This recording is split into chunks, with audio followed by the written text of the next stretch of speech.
Bonjour et bienvenue dans un nouvel épisode de India and Global Left. Si vous découvrez l'émission, n'oubliez pas de vous abonner. Pensez également à devenir membre YouTube, à nous soutenir sur Patreon ou à faire un petit don via le lien dans la description.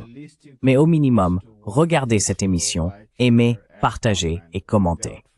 Sans plus attendre, permettez-moi d'accueillir notre invité de ce soir, l'ancien ambassadeur des États-Unis, Chas Freeman. L'ambassadeur Freeman est un diplomate américain à la retraite, auteur et commentateur en géopolitique. Ambassadeur Freeman, bienvenue à nouveau sur India and Global Left. Heureux d'être avec vous, Chas. Je voudrais commencer par la Palestine, étant donné que l'IPC, la classification intégrée de la sécurité alimentaire, un organisme soutenu par l'ONU, a récemment publié un rapport indiquant que la seule ville de Gaza compte plus de 500 000 personnes souffrant d'une famine catastrophique. Et il est tout à fait possible que cela s'étende à Deir al-Balah et Khan Younes le mois prochain. Là où les Israéliens débattent actuellement de l'élargissement de leur opération militaire depuis Gaza, le corridor de Morag au sud et Netzarim au nord. Le rapport précise que cela n'est pas seulement dû à l'échec de la distribution de l'aide et à l'effondrement du marché, les mécanismes commerciaux par lesquels la nourriture parvient à la population, mais aussi à un effondrement et une destruction catastrophique de 88% des terres agricoles et de plus de 90% du cheptel. Quelle est votre évaluation de la situation actuelle à Gaza?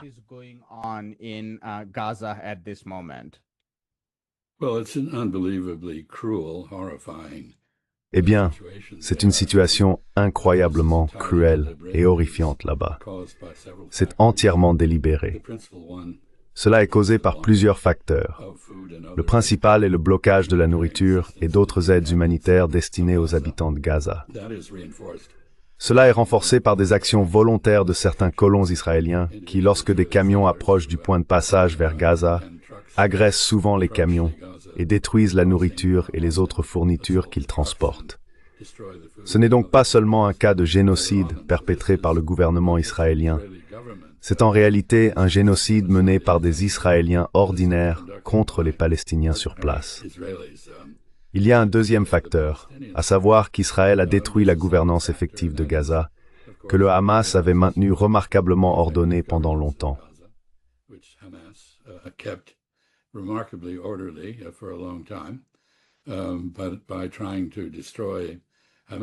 Mais en essayant de détruire le Hamas, en somme d'exterminer les Palestiniens afin de débarrasser Israël de l'épouvantail du Hamas, ils ont également plongé Gaza dans un état d'anarchie. Enfin, il semble aussi que les Israéliens aient activement collaboré avec des gangs palestiniens qui profitent de la souffrance de leurs compatriotes en s'emparant de la nourriture et d'autres fournitures, si jamais elles parviennent à entrer à Gaza, et en faussant le marché, se comportant comme les bandes criminelles qu'ils sont. C'est donc une situation épouvantable. Vous avez évoqué les quelques 500 000 personnes au bord de la mort par famine à Gazaville. Parmi elles, on compte 130 000 enfants. Et on nous dit que même si de l'aide arrive maintenant, beaucoup de ces enfants mourront. Et s'il n'y a pas d'aide, ils mourront tous de faim. C'est donc une horreur comme nous n'en avons pas vu depuis le Moyen Âge.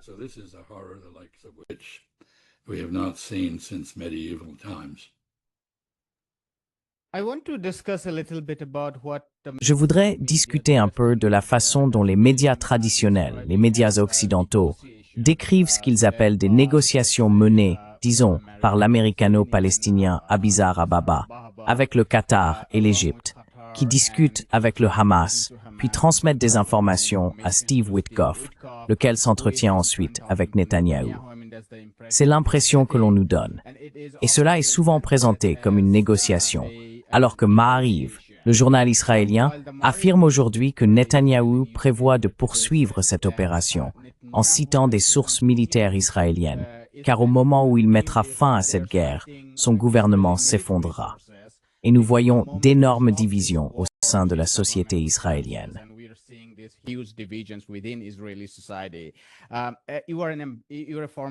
Vous êtes un ancien ambassadeur. Ma question pour vous est la suivante. Est-il juste d'appeler encore ces discussions, ou ce qui me semble être quelque chose destiné au grand public, des négociations, ou s'agit-il simplement d'une mise en scène que la presse occidentale et tout le système orchestrent comme une mascarade pour nous faire croire qu'il y a de véritables tentatives pour arrêter ce génocide? Quelle est votre analyse de la situation sur ce point?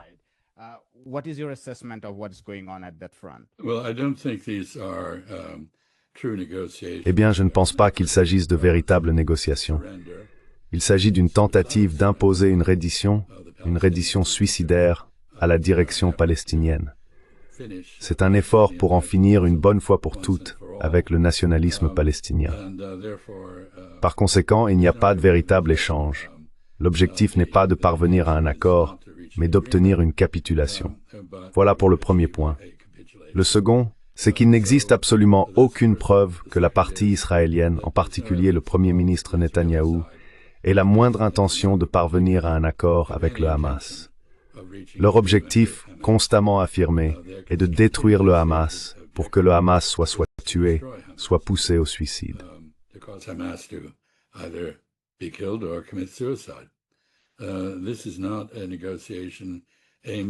Il ne s'agit pas d'une négociation visant à parvenir à un quelconque accord. Et le troisième point, bien sûr, c'est que vous avez tout à fait raison. Les médias occidentaux, et en particulier les médias américains, continuent de pratiquer un étrange mélange de dissimulation et de pensée magique à propos de ces interactions.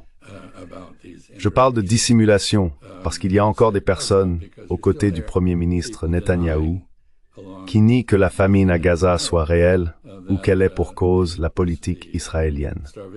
Dans le même temps, bien sûr, d'autres membres de l'establishment gouvernemental israélien déclarent ouvertement que tous les Palestiniens devraient être tués.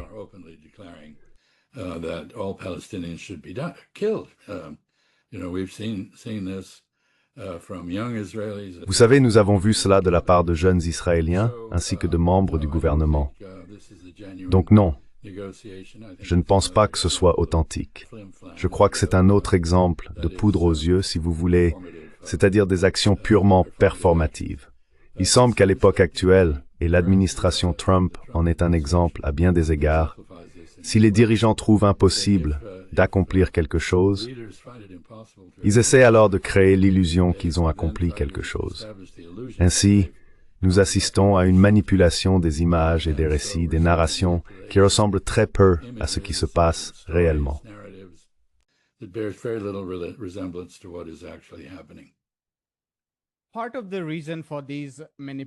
Une partie de la raison de ces manipulations réside également dans un profond fossé en Occident, tant aux États-Unis qu'en Europe, entre, disons, l'opinion publique sur la question d'Israël et de la Palestine aujourd'hui, et ce qui a été fait par les élites dirigeantes. Certains sondages aux États-Unis indiquent que peut-être même les 2/3 de la population se sont désormais opposés aux atrocités israéliennes en Palestine. Nous observons des tendances similaires en Europe. Cela se reflète en partie dans le fait que des pays comme la France et le Royaume-Uni déclarent qu'ils vont reconnaître l'État palestinien ou condamnent la colonie Huron en Cisjordanie occupée. Ma question pour vous, monsieur l'ambassadeur, est la suivante. Combien de temps pensez-vous que les élites dirigeantes occidentales pourront vivre avec ces contradictions? Sommes-nous proches d'un point de rupture où elles devront bientôt réconcilier ce profond fossé? Ou pensez-vous que cela peut perdurer tant que la classe des milliardaires contrôle la politique américaine?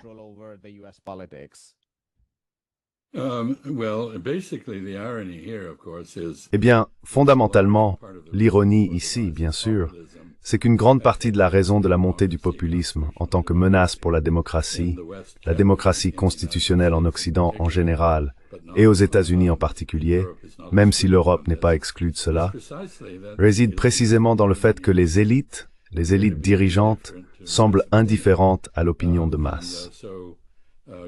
Ainsi, on observe des majorités très claires en faveur d'un certain nombre de choses, et elles sont tout simplement ignorées, tandis que les politiciens jouent entre eux à des jeux pour leur avantage financier et autres. C'est donc une maladie de la démocratie occidentale à l'heure actuelle qui la menace gravement.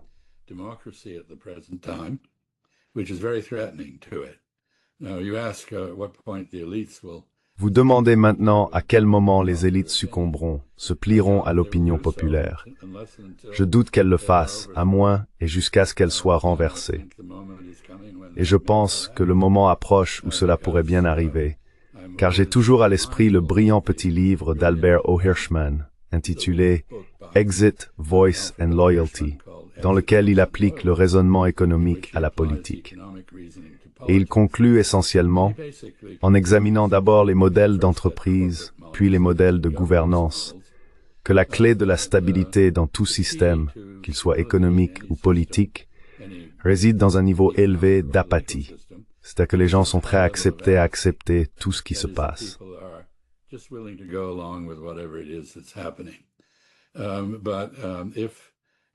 Mais si la performance de l'entreprise ou du gouvernement concerné n'est pas à la hauteur, on assiste à un phénomène où d'abord les gens se retirent.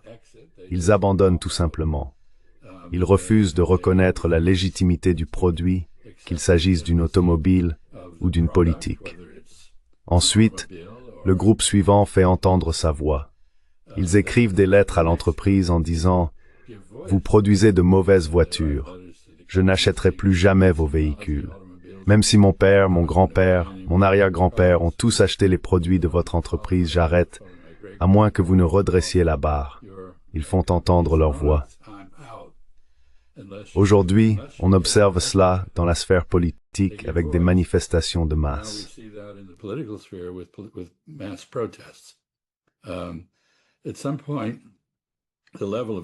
À un certain moment, le niveau d'apathie descend en dessous du seuil à partir duquel la stabilité peut être maintenue. Et c'est, je pense, ce qui se passe réellement. Il s'agit donc d'une situation très instable aux États-Unis et ailleurs. On peut en voir les conséquences. En réalité, le président Trump, qui a surfé sur cette vague populiste pour accéder au pouvoir, a désormais du mal à maintenir sa propre base alors qu'il prend des mesures, ou qu'il ne prend pas de mesures, qui sont fortement soutenues ou contestées par les membres de son propre cercle, si l'on peut dire. Je pense donc que c'est une excellente question, mais je crois que nous entrons dans une situation pré-révolutionnaire au sein des démocraties constitutionnelles occidentales.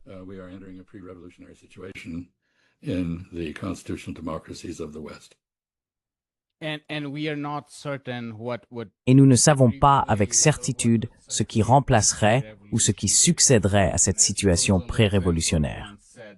Comme l'a dit un jour Rosa Luxemburg, barbarie ou socialisme.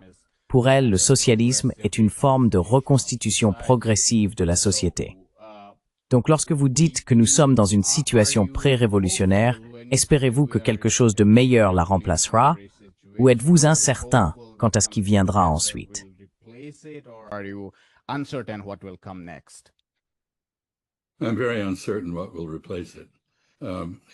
Je suis très incertain quant à ce qui le remplacera. Vous savez, je pense que j'ai compris très tôt. J'étais à la faculté de droit de Harvard et j'avais 20 ans. J'étais mineur, vraiment trop jeune pour être dans cet environnement brutal. Mais l'un de mes camarades de classe était un homme beaucoup plus âgé, à la fin de la vingtaine ou au début de la trentaine, qui avait participé à l'invasion de la baie des Cochons, un Cubain, et il avait été libéré de Cuba en échange d'un tracteur. Il avait été avocat à La Havane avant de se désolidariser et de participer à cette opération de changement de régime.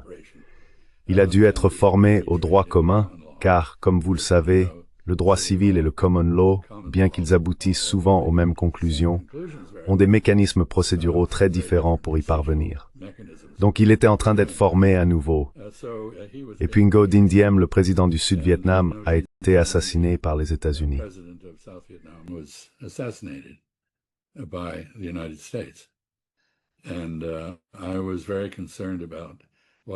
Et j'étais très préoccupé par ce que je voyais se passer en Indochine. J'ai pris un café avec mon ami et je lui ai dit que j'étais très satisfait parce que j'espérais qu'à présent le Sud-Vietnam pourrait enfin avoir une direction décente et attrayante capable de le maintenir en tant qu'État. Et je me souviens de ce qu'il m'a répondu.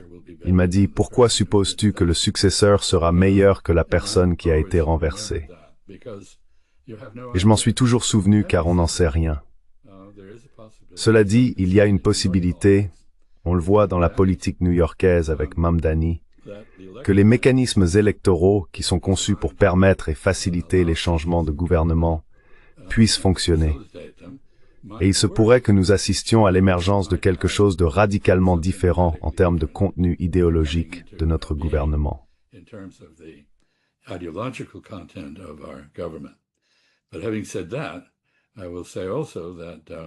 Mais cela étant dit, je dirais aussi qu'il y a beaucoup de discours absurdes sur la démocratie. Nous avions une république. La République était un système représentatif dans lequel les représentants du peuple étaient censés exercer leur propre jugement et non servir de simples tampons à l'opinion de masse. Nous n'avions pas un gouvernement fonctionnant par référendum. Beaucoup de choses ont changé à ce sujet, mais l'essence du gouvernement était la limitation constitutionnelle du pouvoir et l'état de droit, la justice procédurale, si l'on veut, c'est-à-dire le respect de la procédure régulière. L'idée que le résultat d'une délibération ou de l'élaboration d'une politique, la légitimité de ce résultat, doit être déterminée par l'équité du processus. Si le processus a été équitable, alors il faut accepter le résultat. Le but des tribunaux, le but d'un système judiciaire, n'est pas de rendre la justice, même si l'on espère qu'il le fasse.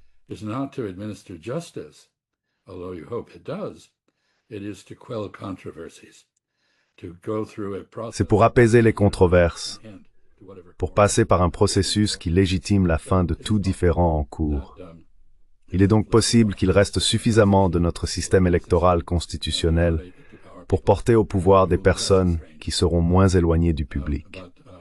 Mais je suis aussi bien conscient de George Orwell et d'autres qui soulignent qu'une fois au pouvoir, les cochons semblent perdre leur idéalisme et deviennent exactement ce qu'ils remplaçaient au départ. Nous avons donc un problème. J'oserais dire que ce problème n'est pas limité à l'Occident. Il est très évident en Israël, il est très évident en Inde, et il est depuis longtemps évident au Pakistan. Et cela semble être un phénomène presque universel, ce que je trouve très déprimant à envisager.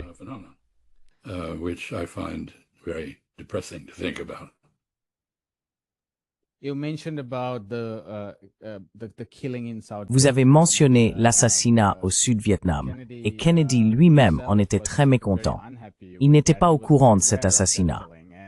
Avant cela, il avait dit « Mon Dieu, comment puis-je sortir du Vietnam ?» Parce que tous ceux qui l'entouraient étaient tellement divisés sur la politique à adopter vis-à-vis du gouvernement sud-vietnamien. Cela reflète le genre de pression à laquelle le président des États-Unis est confronté. Cela m'amène à Trump lui-même, car hier j'ai interviewé l'ambassadeur Alastair Crooke et je lui ai demandé son interprétation des discussions et des sommets avec la Russie d'un côté et l'Occident et l'Ukraine de l'autre.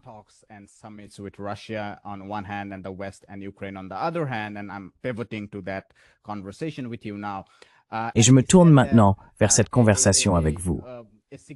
Il a dit que selon lui, une raison importante pour laquelle Trump s'ouvre soudainement à Poutine et abandonne le plan Kilok, qui était en gros le plan occidental de longue date, c'est que Trump subit une pression énorme de la part de sa base MAGA.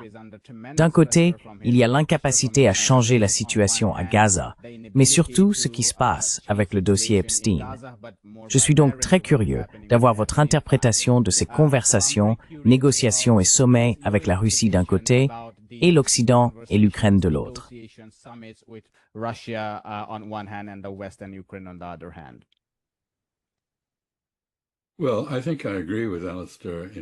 Eh bien, je pense que je suis en partie d'accord avec Alastair. C'est-à-dire que la réunion à Anchorage était en partie une mise en scène. C'était un effort pour changer de sujet. C'était une tentative de détourner l'attention de l'échec fondamental de Trump à accomplir ce qu'il avait promis à ses partisans. En fait, à bien des égards, il a fait le contraire de ce qu'il avait promis, non seulement en matière de politique étrangère, mais aussi sur d'autres sujets. Et, Bien sûr, il doit être conscient que malgré son adhésion à l'école d'économie de Peter Navarro, qui à ma connaissance ne compte qu'un seul membre en dehors du président Trump, à savoir Peter Navarro lui-même, je pense qu'il doit savoir que nous sommes sur le point de faire face à une flambée de l'inflation due aux tarifs douaniers qui entrent enfin en vigueur.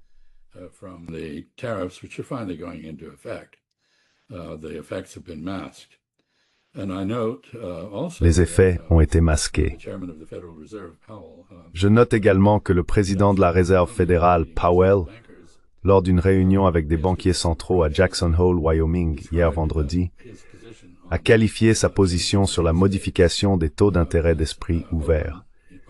Mais il a précisé qu'il justifiait son incapacité à dire s'il allait baisser ou augmenter les taux d'intérêt en expliquant que les États-Unis connaissaient désormais un marché du travail en contraction. Autrement dit, le nombre de personnes employées diminue. Beaucoup d'entre elles ont quitté le marché du travail, elles en sont donc sorties. Cela maintient le taux de chômage nominal à un niveau bas, mais c'est caractéristique d'une récession. Il s'agit d'un ralentissement de la croissance ou d'un retournement de la croissance économique. Et il a dit que bien sûr, cela compense l'inflation. Donc, d'un côté, nous avons l'inflation, de l'autre, nous avons une croissance économique en déclin. C'est la définition même de la stagflation, ce qui n'est pas une bonne chose. Ce n'est vraiment pas une bonne chose. Donc je pense que le président Trump fait face à de multiples difficultés. Et sa réaction caractéristique face à ces situations, comme je l'ai dit, c'est d'agir, déployer les troupes dans les rues de Washington, D.C., aller à Anchorage pour accueillir le président Poutine, et ainsi de suite. Mais il y a plus que cela. Il a l'ambition d'obtenir le prix Nobel de la paix. Toi, moi et d'autres pouvons considérer que c'est un espoir vain, mais il semble prendre cette perspective au sérieux. Il l'a même appelée une chèvre norvégienne. Je veux dire, Obama a bombardé l'Afghanistan et détruit la Libye, et il a reçu un prix Nobel. Donc on ne sait jamais.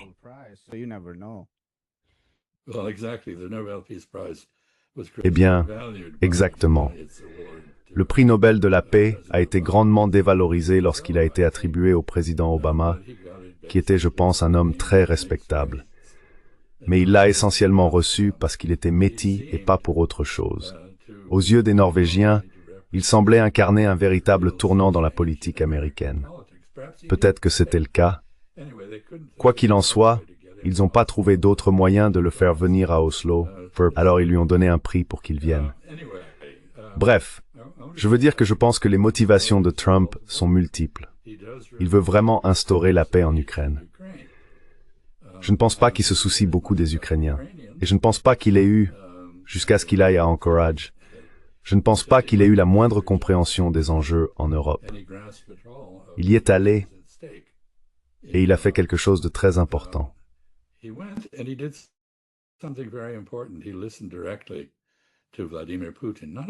Il a écouté directement Vladimir Poutine. Non seulement cela, il a salué Vladimir Poutine comme un égal. Je veux dire, on ne pourrait pas avoir de contraste plus frappant que celui entre sa façon de saluer Poutine à Anchorage et son imitation du directeur d'école face à une bande d'élèves récalcitrants, les 7 nains européens, venus dans le bureau ovale pour se faire réprimander et embobiner par le grand maître, le président Trump. Il a donc été critiqué pour avoir accordé l'égalité au président Poutine. Je pense que c'était exactement la bonne chose à faire. Cela ouvre la porte à la paix, cela ne crée pas un processus de paix. Et il est clair qu'il y a une certaine confusion à la suite de cette rencontre, comme c'est toujours le cas lors des réunions avec Trump.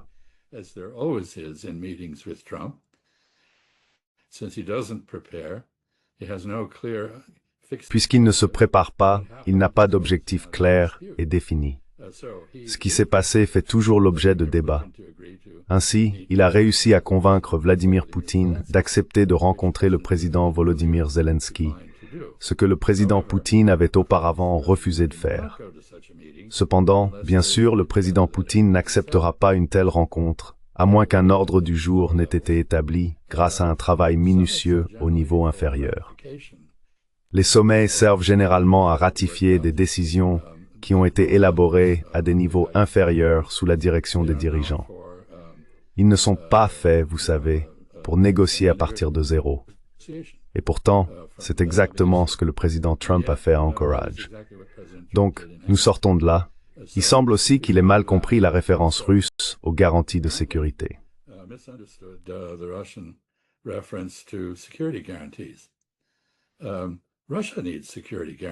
La Russie a besoin de garanties de sécurité. En fait, elle a déclenché cette guerre parce qu'elle n'a pas pu obtenir de telles garanties. Elle se sentait constamment menacée par l'élargissement de la présence de l'OTAN en Ukraine et la possible adhésion de l'Ukraine à l'OTAN. Et je pense qu'un des aspects les plus intéressants et révélateurs est la discussion actuelle sur les garanties de sécurité, qui semble être entièrement militaire et totalement inacceptable pour la Russie. C'est-à-dire que les Européens affirment qu'ils mettront des troupes au sol en Ukraine, et le président Trump laisse entendre qu'il pourrait autoriser une zone d'exclusion aérienne au-dessus de l'Ukraine, la patrouillant avec des avions américains. Aucune de ces options n'a la moindre chance d'être acceptée par les Russes. C'est précisément pour cette raison qu'ils sont entrés en guerre.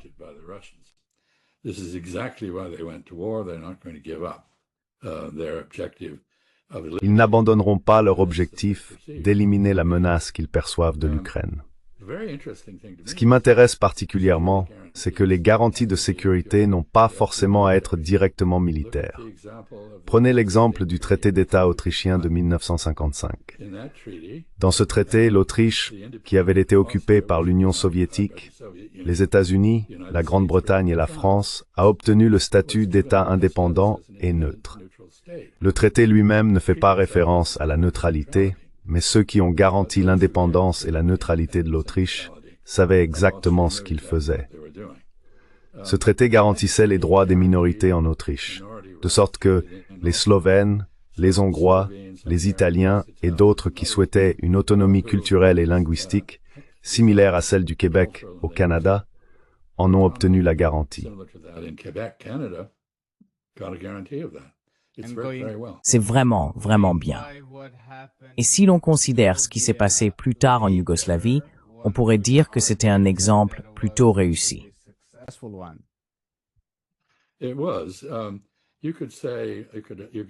On pourrait citer d'autres exemples. La Suisse, en 1820, les puissances européennes se sont mises d'accord sur l'indépendance et la neutralité de la Suisse. Et cela a très bien duré. La Suisse semble aujourd'hui s'aligner un peu sur l'OTAN, mais malgré tout, cela a perduré. Je pense qu'aux années 1880, la neutralité et l'indépendance de la Belgique ont été reconnues par les puissances concernées en tant qu'État tampon. Il existe donc des exemples de garanties soutenues par la possibilité de recourir à la force, mais sans déploiement militaire. Il n'y a pas de troupes étrangères en Autriche, il n'y a pas de troupes étrangères en Suisse, il n'y avait pas de troupes étrangères en Belgique.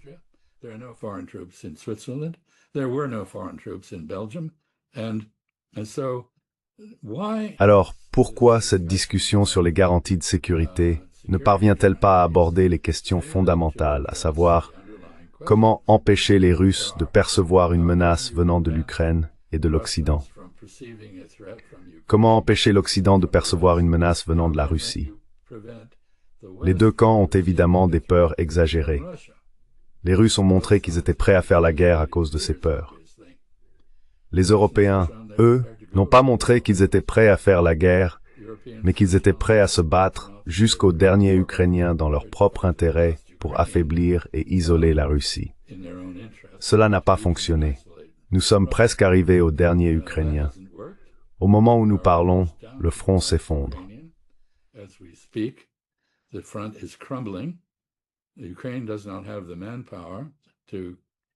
L'Ukraine n'a pas la main-d'œuvre nécessaire pour poursuivre cette guerre. Il y a eu récemment un piratage, un prétendu piratage du ministère ukrainien de la Défense, qui a révélé des documents semblant authentiques.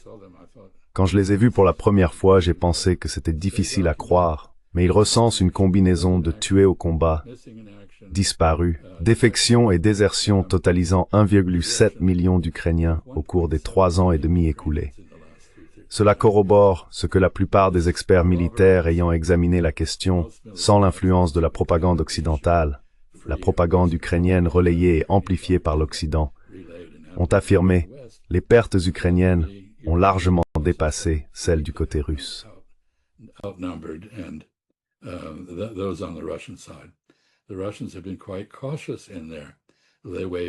Les Russes ont été assez prudents dans leur avancée, c'est pourquoi il ne s'agit pas d'une blitzkrieg, c'est lent. Des expressions comme agression non provoquée, invasion à grande échelle, etc. relèvent de la propagande.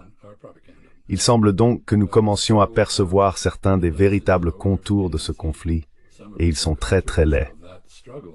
Quiconque se soucie de l'Ukraine devrait vouloir soutenir les 69% d'Ukrainiens qui souhaitent désormais une fin négociée à la guerre. La majorité, une large majorité, ne veut pas poursuivre cette guerre. Nous pouvons avoir une fausse impression d'eux parce que leur performance sur le champ de bataille a été héroïque.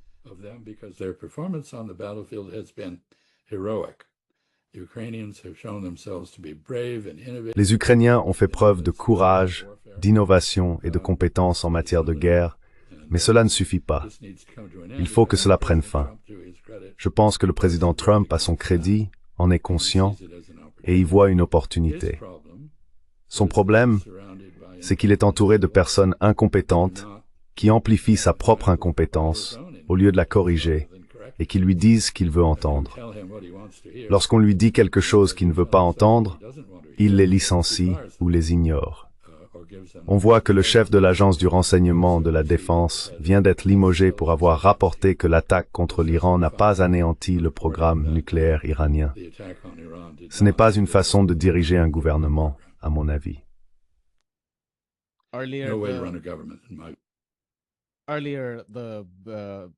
Plus tôt, l'un des chefs du bureau du travail a été renvoyé lorsque certaines de ses données sur le marché du travail ont été publiées. Et puis on peut aussi dire que fondamentalement, Tulsi Gabbard, lorsqu'elle a donné une réponse politiquement incorrecte, a également été écartée. La question a été ignorée.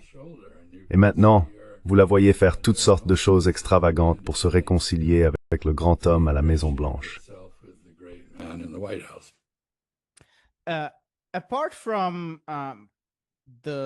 En dehors du groupe de personnes incompétentes qui l'entourent, il existe également des contradictions structurelles dans cette négociation de paix. Premièrement, comme vous l'avez dit, toute la compréhension concernant la renégociation du cadre de sécurité en Eurasie est soit complètement mal comprise, soit ignorée en Occident. La Russie n'a cessé de répéter, et maintenant, de manière très explicite, par la voix du ministre des Affaires étrangères Sergueï Lavrov et d'autres, que toute négociation concernant le cadre de sécurité devrait impérativement inclure la Russie, et potentiellement aussi la Chine. Mais l'Occident, y compris le gouvernement ukrainien actuel, n'a cessé de le nier.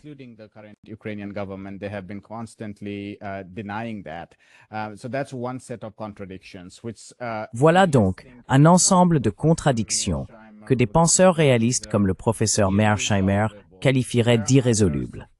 Il y en a d'autres, bien sûr, qui sont plus constructifs. Par exemple, j'ai interviewé le professeur Nikolai Petro, et il a dit quelque chose dans le sens de ce que vous venez de présenter, qu'il existe des précédents historiques où plusieurs arrangements sont possibles. Il n'est pas nécessaire que cela aille dans un sens ou dans l'autre. Donc cela ne doit pas forcément constituer un obstacle, même si ça peut en donner l'impression. Mais il y a aussi la question territoriale. La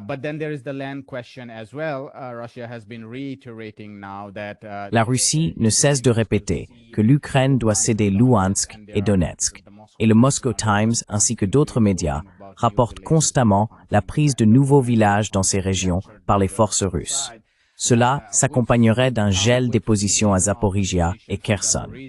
Mais la partie ukrainienne et le professeur Mearsheimer affirment qu'il est impossible pour quiconque à Kiev d'accepter cela pour des raisons politiques. Cela semble donc constituer une différence majeure. Quelle est votre analyse de ces évolutions de ces contradictions. Pensez-vous qu'elles pourraient être résolues si des diplomates et négociateurs avisés s'en saisissaient, ou estimez-vous qu'elles sont, pour des raisons politiques, irréconciliables?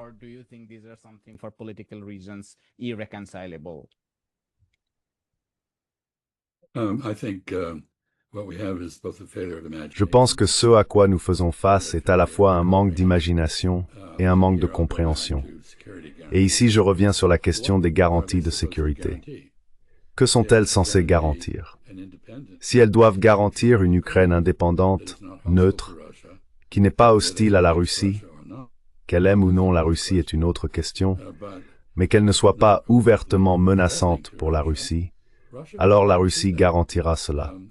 Et d'autres devraient aussi vouloir le garantir, car la place idéale de l'Ukraine dans l'architecture de sécurité européenne est celle d'un tampon et d'un pont entre la partie russe de l'Europe et l'autre partie de l'Europe. La question est donc la suivante.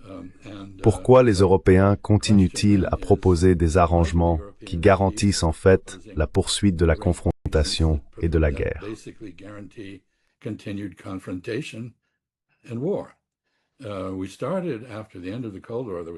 Nous avons commencé après la fin de la guerre froide.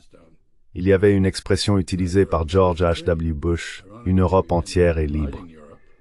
Ironiquement, nous avons fini par diviser l'Europe, et tout ce qui était libre est désormais en danger. Bien sûr, l'Ukraine n'est plus une démocratie, si tant est qu'elle l'ait jamais été. Nous pourrions en discuter, mais je pense que c'est assez évident.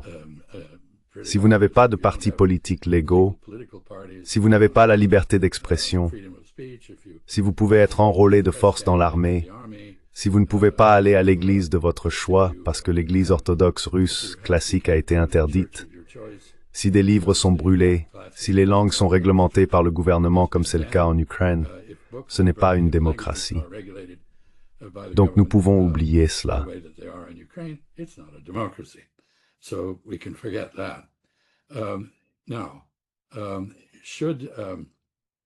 Maintenant, concernant la question territoriale, vous avez dit que les gens à Kiev ne peuvent pas accepter cela. Eh bien, la question est alors, qui est à Kiev?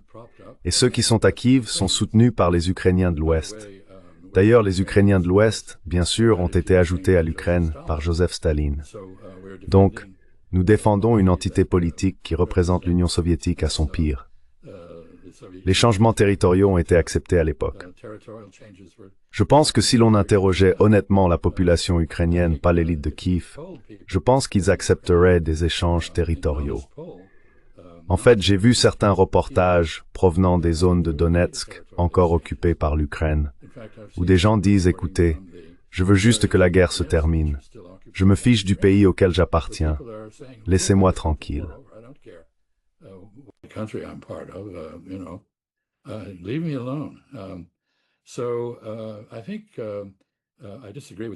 Donc je pense que je ne suis pas d'accord avec John Mearsheimer, c'est impossible. Mais ce qui doit donc se produire, c'est un changement de régime à Kiev. Et ironiquement, bien sûr, c'est le changement de régime à Kiev en 2014 qui a tout déclenché.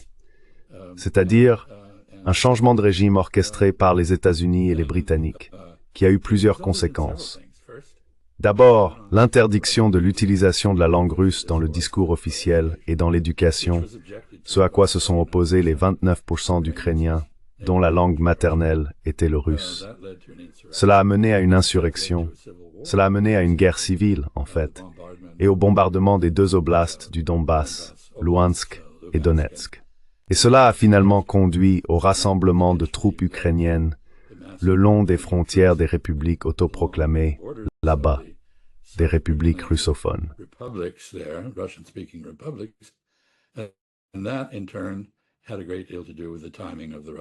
Et cela, à son tour, a beaucoup influencé le moment de l'invasion russe. Nous revenons donc au changement de régime comme catalyseur. La deuxième chose qui s'est produite en 2014, bien sûr, c'est la perspective que Sébastopol, où les Russes disposent d'une base navale depuis plus de 200 ans, soit remise à l'OTAN. Et comment les Russes pouvaient-ils considérer cela comme un développement acceptable? Donc je pense que rien n'est impossible. Mais la direction actuelle à Kiev n'acceptera pas la paix. et je doute fortement que les discussions de niveau inférieur, qui ouvriraient la voie à une rencontre entre Poutine et Zelensky, aient effectivement lieu. Ce qui a lieu, ce sont des discussions techniques sur des sujets comme les échanges de corps et de prisonniers de guerre, et ainsi de suite. Rien d'autre.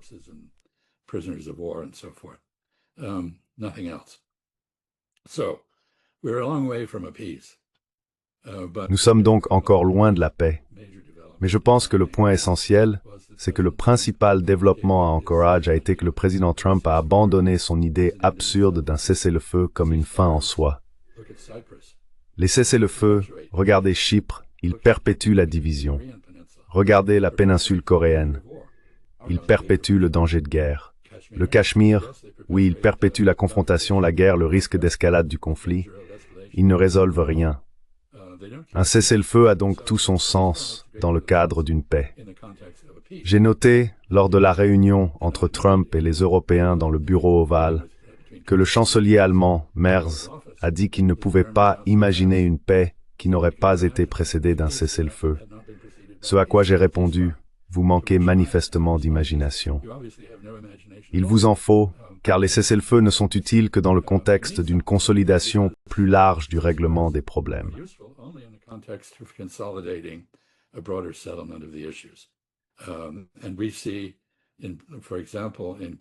Et nous voyons par exemple au Kosovo et en Bosnie-Herzégovine les conséquences du fait de ne pas résoudre les problèmes plus larges et de se contenter de mettre en place des trêves. Ce n'est donc pas un contexte attrayant. L'idée du général Kellogg d'une zone démilitarisée en Ukraine, calquée sur celle de la Corée, était une très mauvaise idée car elle garantissait l'instabilité et la confrontation continue en Europe. Les trois questions que les Russes ont constamment soulevées, avec quelques détails qui pourraient être négociables, me semblent sensées. Premièrement, la protection des russophones et des autres minorités en Ukraine. Cela est conforme aux règles de l'Organisation pour la sécurité et la coopération en Europe. C'est cohérent avec la constitution ukrainienne d'origine, et cela a du sens. Bien sûr, désormais, les Russes ont conclu que la seule façon de protéger les russophones dans les régions majoritairement russophones est d'annexer les 4 oblasts, ou du moins une partie d'entre eux, à l'Est.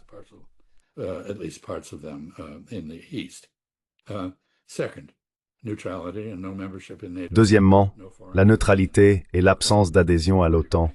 Aucune troupe étrangère en Ukraine.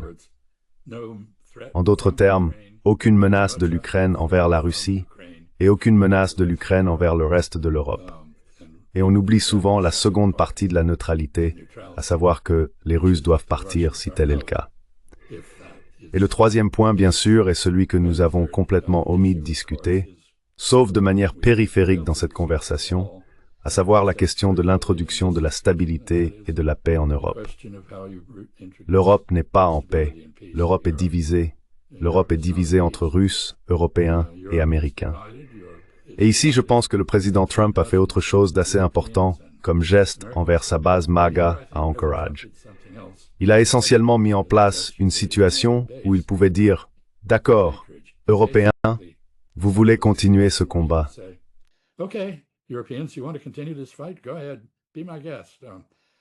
Allez-y, je vous en prie, je vais vous vendre les armes, je vais en tirer de l'argent, mais je ne vais pas m'impliquer moi-même. » Et le but de tout cela, c'est que l'Ukraine est en train de perdre la guerre, il le sait.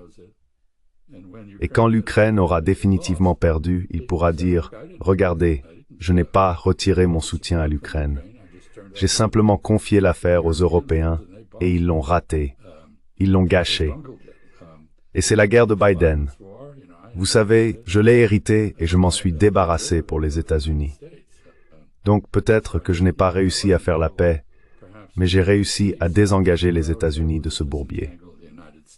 Je pense que c'était le jeu auquel ils jouaient. Et bien sûr, ce n'est pas si simple, parce que les Européens semblent être d'une stupidité et d'un bellicisme incurables.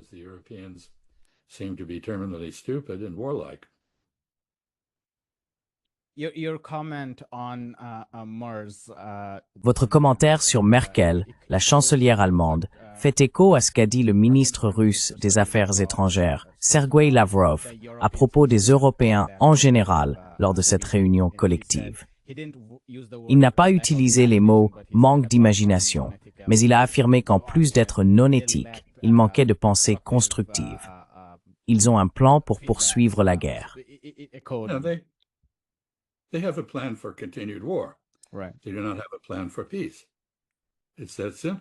Ils n'ont pas de plan pour la paix. C'est aussi simple que cela. Ils devraient penser à leur propre bien-être. D'un côté, ils craignent le départ des États-Unis d'Europe, car une partie de la stratégie de Trump, dans la mesure où elle a une quelconque logique stratégique, est « l'Europe, occupe-toi de la Russie, et nous nous concentrerons sur la Chine ». Et je ne pense pas que les Russes et les Chinois trouvent cette perspective attrayante. Donc, je ne pense pas que ça va arriver.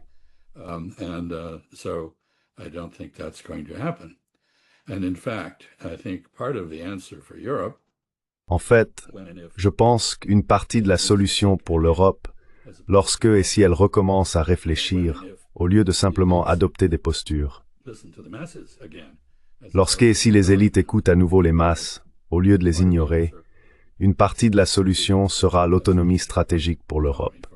Cela implique une relation avec d'autres grandes puissances mondiales, comme l'Inde et la Chine, qui soient indépendantes de leur relation avec les États-Unis, quelle qu'elle soit. Et j'ajouterais le Brésil comme un autre acteur majeur. Le monde arabe est tellement dit et fracturé qu'il ne constitue pas une puissance. Il fait paraître l'Europe unie.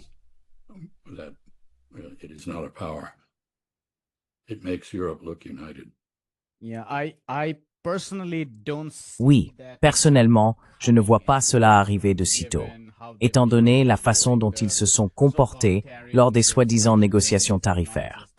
Je veux dire, il ne s'agit pas seulement de négociations tarifaires, il s'agit de l'ensemble des relations économiques, y compris les relations d'investissement, et ainsi de suite. Mais aussi, la façon dont ils se sont comportés lors de ces réunions de l'OTAN et des discussions sur l'Ukraine. Je veux dire, ils agissent complètement comme des vassaux. Et cela tient en partie au fait qu'ils ne représentent pas leur propre peuple. Ce sont en fait des institutions fabriquées, non représentatives, qui flottent au-dessus. Et maintenant que les économies sont en berne, ils ont complètement perdu leur légitimité. Et par-dessus tout, sans même parler de la dépendance du système bancaire et financier européen à travers Londres.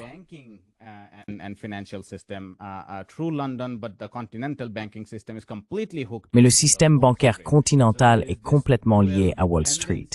Il existe donc cette double dépendance vis-à-vis des États-Unis. D'une part, il y a la dépendance sécuritaire à l'architecture de l'OTAN.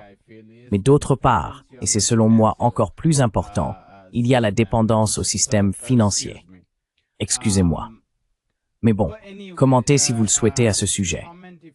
Mais j'avais une question très rapide à vous poser. Étant donné l'importance centrale du changement de régime que vous avez mentionné, par changement de régime, entendez-vous simplement un changement, disons le départ de Netanyahou, parce que c'est quelque chose de relativement facile à imaginer, puisqu'il pourrait y avoir un processus électoral, ou parlez-vous de toute la coalition de forces qui le soutient? Que voulez-vous dire par changement de régime en Ukraine?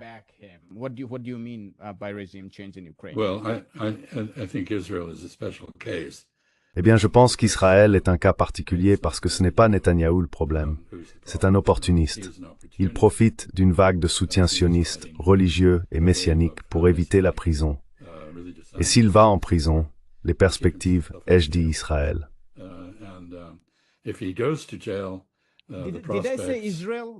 Makafgator for Ukraine. Ai-je dit, oh, je suis désolé. Je croyais que tu avais dit, non, excuse-moi. Oui, j'ai peut-être mal parlé. Ma question portait sur l'Ukraine. Oui, étant donné ce que vous avez dit dans votre réponse.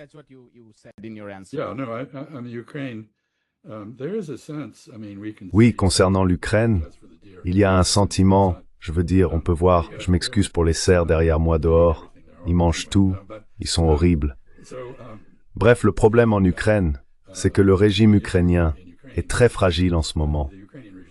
Il fait face à beaucoup d'opposition, il a perdu le soutien à la guerre qu'il a porté jusqu'à présent, On le voit très clairement dans les sondages, et ce sentiment de fragilité se traduit par une accélération du détournement de fonds issus de la corruption.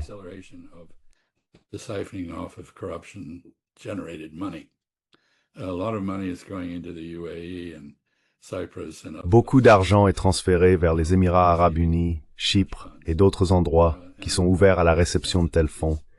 Et on a l'impression que cela se produit parce que les gens pensent, eh bien, il pourrait y avoir une fin du régime et il vaut mieux que je sorte mon argent tant que je le peux. Donc, je ne connais pas la situation exacte. Vous avez mentionné Nicolae Petro. Il est vraiment un expert dans ce domaine. Je pense qu'il est d'accord pour dire que le gouvernement ukrainien sous Zelensky est désormais en danger et peut-être non viable. Cela pourrait donc changer complètement la donne sur cette question. Si vous aviez un gouvernement à Kiev prêt à faire des compromis avec la Russie sur la question territoriale et à revenir à l'essence du projet de traité d'Istanbul de mars-avril, oui, vous avez été figé un moment.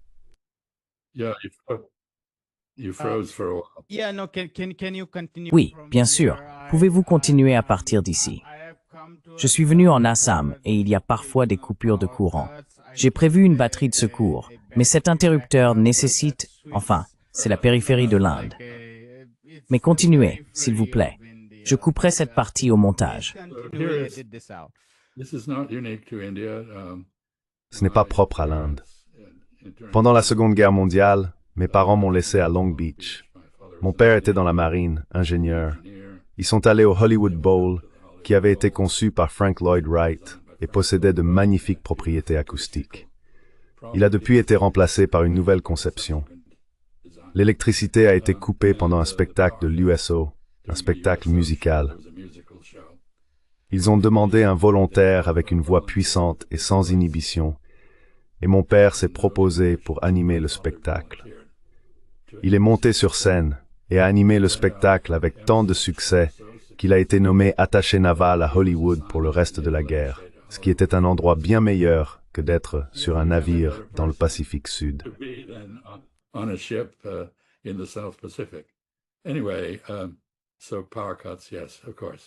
Quoi qu'il en soit, les coupures de courant, oui, bien sûr. Non, je pense que le régime en Ukraine, et par régime j'entends le système de gouvernance tel qu'il existe actuellement, pas seulement les personnalités, la domination des Ukrainiens de l'Ouest sur la couleur politique du gouvernement en Ukraine, je pense que cela est désormais en danger. Je ne pense pas que l'on affirme simplement que la CIA et le MI6 ont conspiré pour renverser le précédent gouvernement neutre de l'Ukraine au motif qu'il se rapprochait d'un alignement avec la Russie, mais certains avancent maintenant que la CIA ou le MI6, ou les deux, pourraient à nouveau organiser un changement de régime à Kiev. Je ne m'attends pas à cela, mais je ne pense pas que ce serait nécessaire.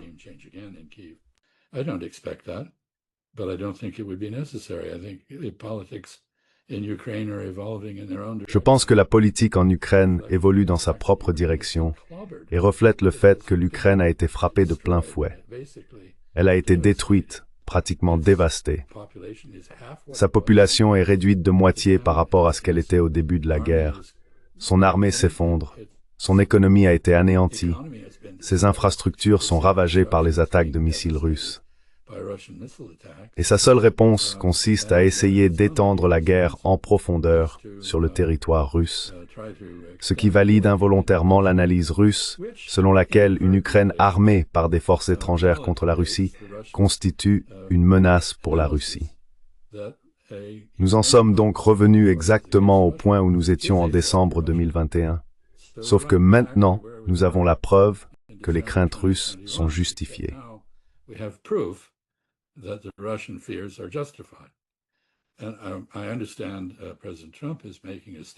Je comprends que le président Trump doit faire une déclaration aujourd'hui, à midi, heure de la côte Est, depuis le bureau ovale. Peut-être que cela concerne ce sujet. Il est très imprévisible. Il a encore besoin de détourner l'attention, car les sources d'insatisfaction et de suspicion, y compris les dossiers Epstein, ne disparaissent pas et continuent d'attirer l'attention. Et il y a d'autres problèmes également. Son régime est en échec. Je veux dire, c'est bien un régime. Il a essentiellement usurpé de nombreuses fonctions de notre République et gouverne de manière inconstitutionnelle, sans respect pour l'état de droit. Cela inquiète un très grand nombre d'Américains, y compris certains de ses propres partisans. Il a donc un problème sur le plan intérieur. Je ne sais pas ce qu'il va inventer pour détourner l'attention.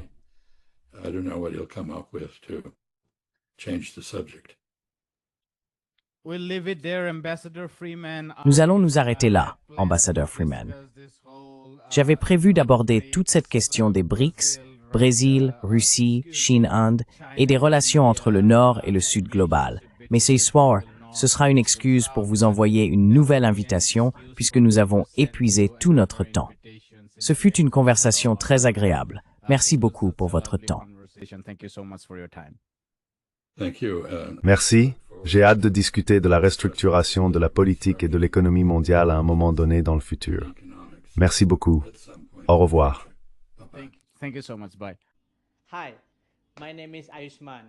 Bonjour, je m'appelle Ayushman. Avec Jyotishman, nous avons lancé cette plateforme. Depuis 2 ans, nous essayons de créer du contenu pour les forces de gauche et progressistes. Jusqu'à présent, nous avons interviewé des économistes, des historiens, des commentateurs politiques et des militants. Si vous avez apprécié notre contenu jusqu'à présent et souhaitez que nous construisions une archive pour la gauche, j'ai 2 demandes à vous faire. Merci d'envisager de faire un don à cette cause.